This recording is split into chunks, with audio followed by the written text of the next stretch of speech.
सुप्रभात बच्चों। Saint Vincent public school Besa branch की हिंदी कक्षा में आप सभी का स्वागत है। बच्चों, हम पढ़ रहे हैं हिंदी मकरंद पाठ्य पुस्तक का पाठ क्रमांक 6, मैं हूँ गंगा। बच्चों, इसके पहले वाले वीडियो में हमने देखा था इसी पाठ का भाग 2 और आज हम पढ़ेंगे इसी पाठ का भाग 3। भाग 3 की ओर बढ़ने से पहले हमने भाग 2 में क्या क्या देखा था, आइए इसे एक बार दोहरा लेते हैं। हमने देखा था कि गंगा नदी जो है वो अब पहाड़ों की उछल को छोड़कर शांत स्वभाव में कहाँ बहने लगी है, वो बहने लगी है हरिद्वार में। और गंगा नदी के कारण ही हरिद्वार जो है वो एक तीर्थ स्थल बन गया है। कहने का मतलब वहाँ पर आकर लोग जो है वो गंगा की पूजा करते हैं और हरिद्वार में रहने वाले लोग भी गंगा नदी की पूजा करते हैं। और हर 12 साल के बाद हरिद्वार में कुंभ का मेला लगता है।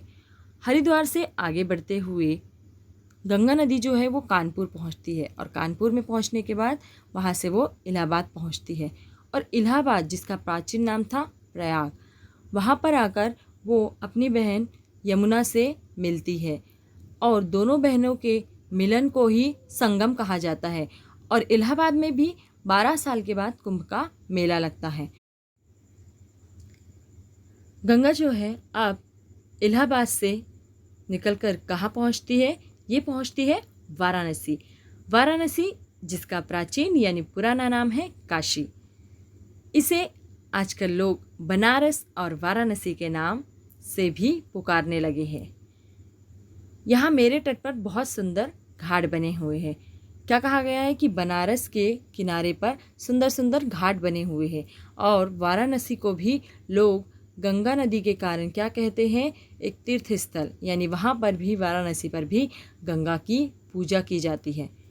वाराणसी से निकलकर धीरे धीरे गंगा जो है वो कहाँ पहुँचती है, वो गोमती के किनारे पहुँचती है और गोमती के किनारे जहाँ पर नवाबों का शहर लखनऊ बसा हुआ है, वहाँ से होती हुई लखनऊ के उत्तर प्रदेश की राजधानी जो है, लखनऊ क्या है, ये उत्तर प्रदेश की राजधानी है। अब लखनऊ में ये किससे मिलती है, घाघरा नदी से। घाघरा नदी जिसका दूसरा नाम है सरयू नदी। ये सरयू नदी क्या है, ये सरयू नदी वही नदी है जिसके किनारे भगवान राम की जन्मभूमि अयोध्या बसी हुई है। तो इस तरीके से यहाँ तक के हमने देखा था बच्चों भाग 2 में। आज हम इसी पाठ का भाग 3 देख रहे हैं, तो आइए देखते हैं भाग 3 में क्या क्या है और शुरू करते हैं आज की कक्षा। इन नदियों का पानी लेकर मैं आगे बढ़ती हूँ और बिहार राज्य में प्रवेश करती हूँ। पटना के पास उत्तर से गंडक नदी और दक्षिण से सोन नदी आकर मुझ में मिलती है।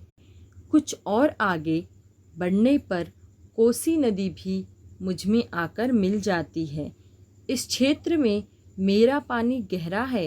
वर्षा के दिनों में मुझ में बाढ़ आ जाती है और मेरा पानी दूर दूर तक फैल जाता है। यहाँ के लोगों ने अपने गांव और खेतों को बचाने के लिए मेरे किनारों पर बांध बना रखे हैं। फिर भी कभी कभी बाढ़ आने पर मैं उन्हें तोड़कर गांवों और खेतों में घुस जाती हूँ। अभी क्या कह रही है गंगा? गंगा कह रही है कि अब ये वाराणसी से निकलकर बिहार राज्य में पहुँचती है और बिहार राज्य से ये कहाँ जाती है, ये देखिए, ये है हमारे बिहार राज्य की गंगा जो वाराणसी से निकलकर यहाँ पहुँची है। गंगा जो है बिहार राज्य में प्रवेश करती है और बिहार से कहाँ पहुँचती है, पटना। और पटना के उत्तर से जो गंडक नदी आती है, उस गंडक नदी से गंगा मिलती है और गंडक नदी से मिलने के बाद इधर दक्षिण से आते हुए वो सोन नदी में से मिलती है, यानी सोन नदी भी आकर गंगा में मिलती है। जिस तरीके से उत्तर से गंडक नदी आकर गंगा में मिलती है, उसी तरीके से दक्षिण से सोन नदी भी आकर गंगा में मिलती है। इसके बाद हमने देखा कि गंगा जब थोड़ा सा आगे बढ़ती है तो कोसी नदी भी आकर गंगा से मिलती है। और इस तरीके से आप गंगा का पानी जो है, यानी यहाँ पर गंगा का पानी बहुत ज़्यादा गहरा हो जाता है। और बारिश के दिनों में आपने सुना होगा कि अक्सर बिहार और पटना राज्यों में, अक्सर जैसे बिहार जो राज्य है और पटना जो राजधानी है, इन जगहों पर हमेशा बाढ़ आती है, क्योंकि यहाँ पे गंगा जो है वो बहुत ज़्यादा गहरी हो जाती है। और वर्षा के दिनों में जब तेज़ बारिश आती है तो इसकी जो धारा है, वो धारा जो है वो बढ़ जाती है, इसकी स्पीड बढ़ जाती है। और जैसे जैसे नदी में लहरें बढ़ती है, वैसे वैसे ये बाढ़ का रूप ले लेती है। आप देखते हैं यहाँ पे आपको दिखाई दे रहा है कि किस तरीके से गंगा नदी में लहरें आने पर ये उफान मार रही है। और फिर क्या होता है कि जब ये अपने पूरे उफान में यानी तेज़ धारा में आती है तो ये क्या करती है, ये लोगों के गाँव में और खेतों में घुस जाती है। हमको दिखाई दे रहा है कि गंगा जो है वो गाँव में और खेतों में घुस गई है। वहाँ के लोगों को पता है कि गंगा जो है वो बारिश के दिनों में हमारे गांव और खेतों में घुस जाती है, इसीलिए वहाँ के लोगों ने बांध भी बना के रखे हैं। लेकिन बांध बनाने के बाद भी गंगा जो है वो उन्हें तोड़कर वो कहाँ पहुँच जाती है, वो उनके गांव और खेतों में पहुँच जाती है। बांध मतलब बच्चों आप लोगों ने देखा होगा डैम, वो डैम को लोग बनाते हैं ताकि वो गंगा की बाढ़ से बच सके। लेकिन गंगा की स्पीड इतनी ज़्यादा होती है कि चाह कर भी बांध जो है गंगा के उस प्रवाह को यानी तेज़ धारा को नहीं रोक पाता है, और गंगा जो है वो उनको तोड़कर आगे पहुंच जाती है और इस तरीके से गाँव में और खेतों में हमें दिखाई देती है। बिहार राज्य की पूर्वी सीमा पर राजमहल की पहाड़ियाँ हैं। इन पहाड़ियों के पास से होती हुई मैं बंगाल राज्य में प्रवेश करती हूँ। यहाँ आते आते मेरी चाल काफ़ी धीमी हो जाती है। समुद्र के पास मैं ठहर सी ही जाती हूँ। अभी क्या कहा गया है कि गंगा जो है अभी वो बिहार से निकलकर कहाँ पहुँच गई है, वेस्ट बंगाल। और वेस्ट बंगाल में आते आते इसकी जो स्पीड है वो कैसी हो गई है, बहुत ज़्यादा धीमी हो गई है। और ऐसा लग रहा है जैसे यहाँ पर आकर समुद्र में आकर तो गंगा जैसे रुकी गई है और आगे बढ़ना भूल गई है, ऐसा हमें दिखाई दे रहा है। कहने का मतलब एक ठहराव गंगा के अंदर हमें वेस्ट बंगाल में दिखाई देता है। यहाँ आते आते मेरे पानी में रेत और मिट्टी की मात्रा इतनी अधिक हो जाती है, अधिक मीन्स ज़्यादा, कि मैं उनके भार को संभाल नहीं पाती। रेत और मिट्टी जमकर मेरे ही पानी के बीच टापू बन जाते। ये टापू तिकोने होते हैं, इनके कारण मेरा पानी कई धाराओं में बढ़ जाता है। इस तरह कई धाराओं में बढ़कर मैं बंगाल की खाड़ी में मिलने के लिए आगे बढ़ती हूँ। इस क्षेत्र को डेल्टा कहते हैं। डेल्टा क्षेत्र में मेरी एक बड़ी शाखा का नाम हुगली है। इसी के किनारे कोलकाता नगर बसा है। कोलकाता में एक बहुत बड़ा बंदरगाह है। यहाँ से विशाल समुद्री जहाज़ दूर दूर के देशों को जाते हैं। मेरे डेल्टा क्षेत्र के निचले भागों में कहीं कहीं दलदल भी है। यहाँ घने वन हैं जिन्हें सुंदर वन कहते हैं। इससे आगे चलकर मैं बंगाल की खाड़ी में मिल जाती हूँ। यहाँ पर मेरे मिलन स्थल को गंगा सागर कहते हैं। बस यही है मेरी कहानी। अभी गंगा क्या कह रही है? गंगा कह रही है कि जैसे जैसे मैं आगे बढ़ती हूँ, कहने का मतलब वेस्ट बंगाल में मैं जैसे पहुँचती हूँ और वहाँ से आगे बढ़ती हूँ तो रेत और मिट्टी आपको दिखाई दे रहा है। ये रेत और मिट्टी इतनी ज़्यादा मात्रा में यहाँ पर मुझे मिल जाती है कि मुझे ऐसा लगता है कि ये रेत और मिट्टी का भार बहुत ज़्यादा है और मैं इन्हें ही लेकर आगे बढ़ रही हूँ, और इनके भार को यानी इनके वज़न को संभालना मेरे लिए मुश्किल हो जाता है।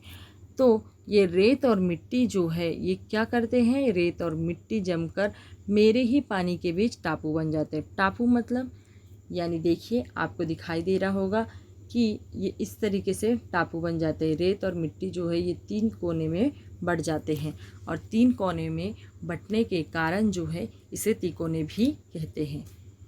इनके कारण मेरा पानी कई धाराओं में बढ़ जाता है। आपको दिखाई दे रहा है कि टापू बन जाने के कारण गंगा जो है वो कई धाराओं में यानी अलग अलग धारा में बहने लगती है और अलग अलग धारा में बटकर बहने के कारण बंगाल की खाड़ी में मिलने के लिए जब वो आगे बढ़ती है तो इस क्षेत्र को कहा जाता है डेल्टा। हमने देखा वो अलग अलग क्षेत्रों से बहने के बाद अब वो जब थोड़ा सा और आगे बढ़ती है तो इस क्षेत्र को कहते हैं डेल्टा। अब डेल्टा में मेरी एक बड़ी शाखा है, किसकी? गंगा की। शाखा मतलब ब्रांच, ठीक है। तो यहाँ पर हम कहेंगे कि यहाँ पर गंगा नदी का एक बड़ा रूप है जिसे हुगली के नाम से जाना जाता है। किसके नाम से जाना जाता है? हुगली नदी के नाम से जाना जाता है, जो कहाँ पर है? जो कोलकाता में है, ठीक है। और कोलकाता में एक बहुत बड़ा बंदरगाह है।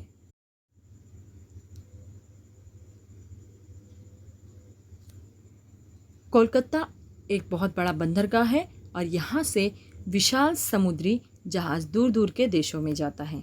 एक बंदरगाह है कोलकाता में और वहीं से बड़े बड़े जहाज़ जो है वो कहाँ जाते हैं? दूर दूर के देशों में जाते हैं। और इन जहाज़ों में सामान होता है, जो सामान एक देश से दूसरे देश में भेजा जाता है और दूसरे देश से हमारे देश में सामान लाया भी जाता है। तो ये है एक तरीके का इम्पोर्ट एक्सपोर्ट बिजनेस, ठीक है। तो गंगा के कारण हम देखते हैं कि कोलकाता नदी में इस तरीके का क्या होता है? एक जहाजी व्यापार जो है वो होता है। उसके बाद आगे देखते हैं कि डेल्टा नदी के निचले भागों में यानी नीचे की तरफ आपको ये क्या दिखाई दे रहे हैं? ये है दलदल। ये दलदल हमें कहीं कहीं ही दिखाई देते हैं। अब उसके बाद क्या कहा गया है कि गंगा नदी के कारण ही यहाँ पर घने वन हैं जिन्हें सुंदर वन कहते हैं। आपको दिख रही है यहाँ पे गंगा की निर्मल नदी और इसी के कारण इस जंगल की, इस वन की सुंदरता बढ़ गई है। इसीलिए इस वन यानी इस जंगल को क्या कहते हैं? सुंदर वन कहते हैं। सुंदर जगह सुंदर जंगल कहने के बजाय क्या कहा गया है? सुंदर वन। और इससे आगे बढ़कर अब गंगा कहाँ पहुँचती है? अब गंगा पहुँचती है बंगाल की खाड़ी यानी इस सागर में और इस तरीके से यहाँ पे आके गंगा का मिलन हो जाता है सागर से और ये कहलाती है गंगा सागर। बस यही है मेरी कहानी, यानी ये थी गंगा की कहानी जो शुरू होती है हिमालय पर्वत की हिम नदी से और वो आकर किस में मिल जाती है? सागर में। और एक गंगा नदी एक साधारण नदी से वो क्या बन जाती है? वो बन जाती है गंगा सागर।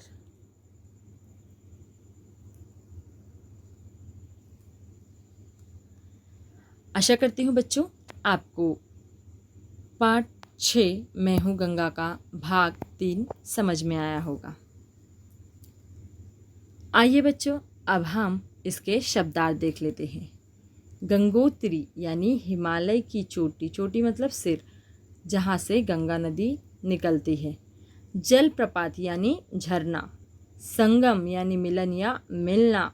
बांध यानी नदी के पानी को रोककर बनाया गया विशालकाय जलाशय यानी डैम। बंदरगाह समुद्री जहाज़ों के रुकने का स्थान, कहने का मतलब पोर्ट। औद्योगिक मतलब उद्योग संबंधी यानी इंडस्ट्रियल। प्राचीन मीन्स पुराना। तिकोने मीन्स 3 कोने वाले और दलदल मीन्स युक्त जमीन, दलदल यानी कीचड़ युक्त जमीन। तो बच्चों ये थी हमारी गंगा की कहानी जिसे हमने विस्तार पूर्वक जाना।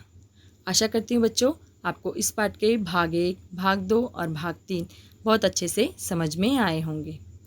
बच्चों, आपको ये पाठ का पाठन करना है, मतलब अच्छे से ध्यान से आपको पढ़ना है। पाठ में कहीं से भी कुछ भी क्वेश्चन आ सकते हैं, तो इसीलिए आपको पाठ को बहुत ध्यान से पढ़ना है। साथ ही साथ पाठ में दिए गए जो भी एक्सरसाइज हैं, ऑब्जेक्टिव वाले जो क्वेश्चन हैं, उन क्वेश्चन को आपको हल करने का प्रयास करना है और पाठ में दिए गए शब्दार्थों को आपको याद करना है। ये है आपका गृह कार्य। आज की कक्षा में बस इतना ही। थैंक यू, धन्यवाद। Stay home, stay safe.